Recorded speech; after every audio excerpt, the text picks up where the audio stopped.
The very word secrecy is repugnant in a free and open society, and we are, as a people, inherently and historically opposed to secret societies, to secret oaths, and to secret proceedings. We decided long ago that the dangers of excessive and unwarranted concealment of pertinent facts far outweighed the dangers which are cited to justify it. Even today, there is little value in opposing the threat of a closed society by imitating its arbitrary restrictions. Even today, there is little value in ensuring the survival of our nation if our traditions do not survive with it. And there is very grave danger that an announced need for increased security will be seized upon by those anxious to expand its meaning to the very limits of official censorship and concealment. That I do not intend to permit to the extent that it's in my control. And no official of my administration, whether his rank is high or low, civilian or military, should interpret my words here tonight as an excuse to censor the news, to stifle dissent, to cover up our mistakes, or to withhold from the press and the public the facts they deserve to know. For we are opposed around the world by a monolithic and ruthless conspiracy that relies primarily on covert means for expanding its sphere of influence, on infiltration instead of invasion, on subversion instead of elections, on intimidation instead of free choice, on guerrillas by night instead of armies by day. It is a system which has conscripted vast human and material resources into the building of a tightly knit, highly efficient machine that combines military, diplomatic, intelligence, economic, scientific, and political operations.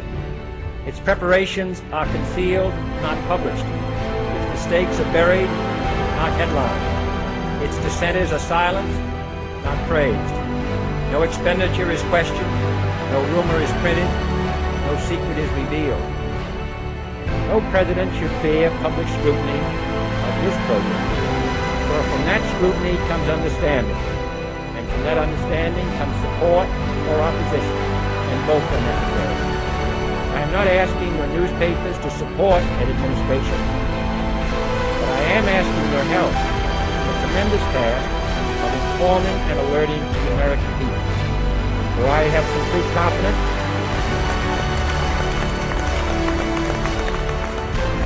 in the response and dedication of our citizens whenever they are fully informed. I not only could not stifle controversy among your readers, I welcome it. This administration intends to be candid about its errors.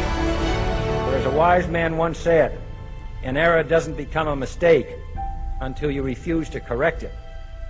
We intend to accept full responsibility for our errors, and we expect you to point them out when we miss them. Without debate, without criticism, no administration and no country can succeed, and no republic can survive. That is why the Athenian lawmaker Solon decreed it a crime for any citizen to shrink from controversy.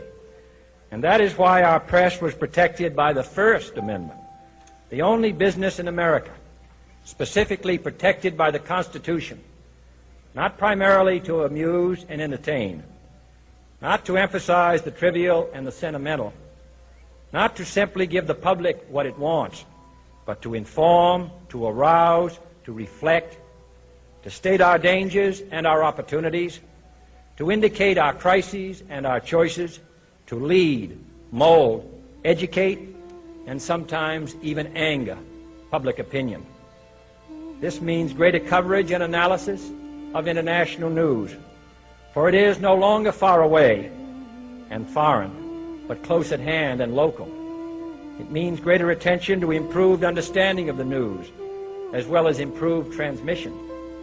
And it means, finally, that government at all levels must meet its obligation to provide you with the fullest possible information outside the narrowest limits of national security. And so it is to the printing press, to the recorder of man's deeds, the keeper of his conscience, the courier of his news, that we look for strength and assistance, confident that with your help, man will be what he was born to be, free and independent.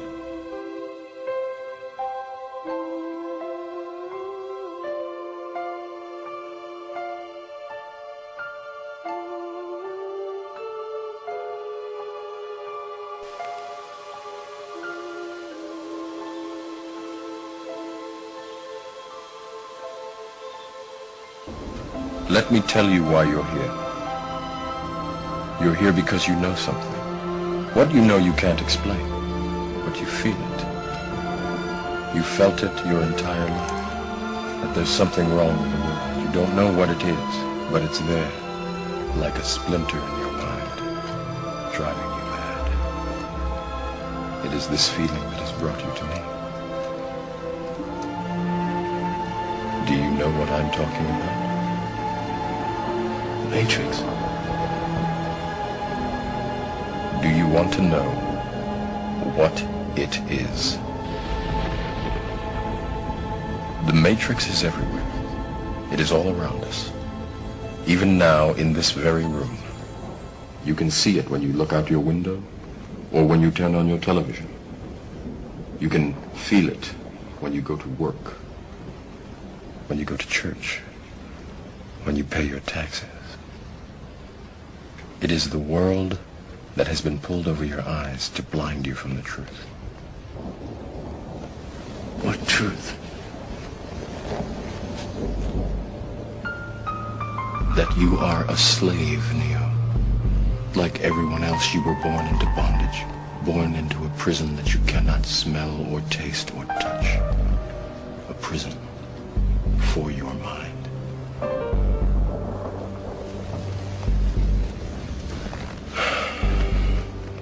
Unfortunately, no one can be told what the Matrix is.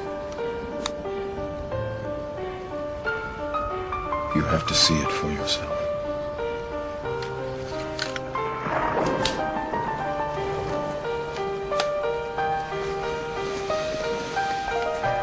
This is your last chance.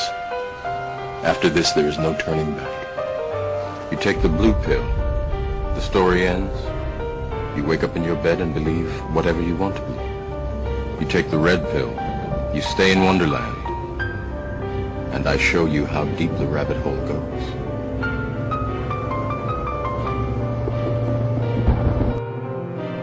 Januar 61. Eisenhowers Abschiedsrede. This evening, I come to you with a message of leave-taking and farewell, and to share a few final thoughts with you, my countrymen. We have been compelled to create a permanent armaments industry of vast proportions. 3.5 million men and women are directly engaged in the defense establishment. The total influence, economic, political, even spiritual, is felt in every city, every state house, every office of the federal government. We recognize the imperative need for this development. Yet we must not fail to comprehend its grave implications. In the councils of government, we must guard against the acquisition of unwarranted influence, whether sought or unsought, by the military-industrial complex. The potential for the disastrous rise of misplaced power exists and will persist. We must never let the weight of this combination endanger our liberties or democratic processes.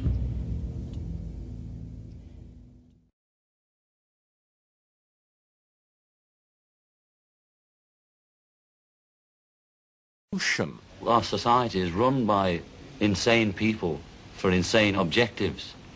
If anybody can put on paper what our government and the American government, etc., and the Russian, Chinese, what they are actually trying to do, you know, and what they think they're doing, I'd be